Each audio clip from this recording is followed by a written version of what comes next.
First is for Android users. So in connecting your Blue Yeti in your Android phone, you just need, and the next thing is in connecting iOS like iPhone, iPad, you just need this.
Hola, this is Zanne Tries Gadgets Reviews.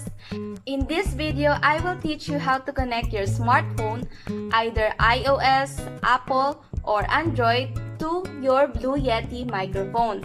So now let's start.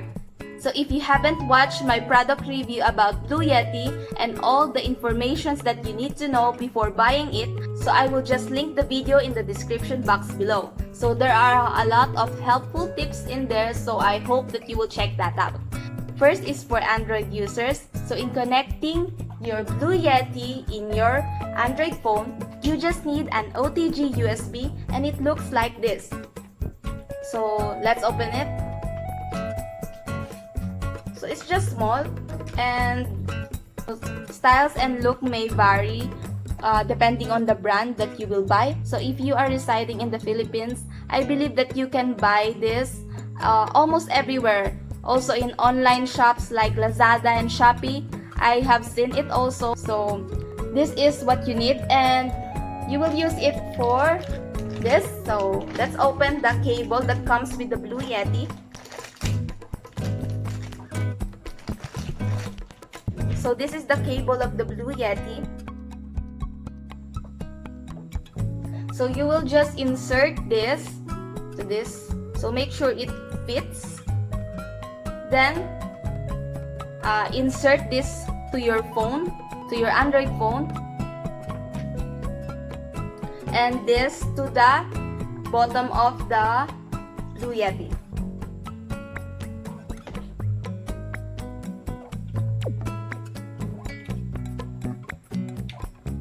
So now it fits. So the next is open your camera and try to record yourself speaking in the microphone.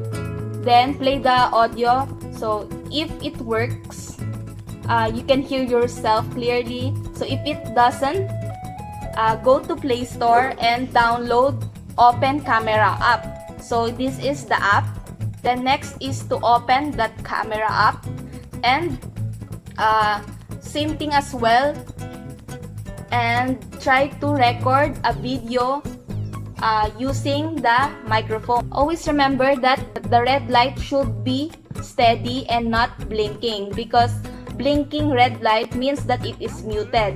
So make sure that it is steady, and that's all. The next thing is in connecting iOS like iPhone, iPad, you just need this, and you can buy it in Mac. So same thing as well, that one works like an OTG as well. You can just plug it like this, then insert it in your iPhone and iPad. So if the microphone is working, then that's good. And if it's not, just also download the Open Camera app. Same thing as well with Android phones. Blue Yeti also works with iPad, iPhone 11, iPhone 11 Pro. So that's just it. So I hope you have learned in this video, and give this video a big thumbs up.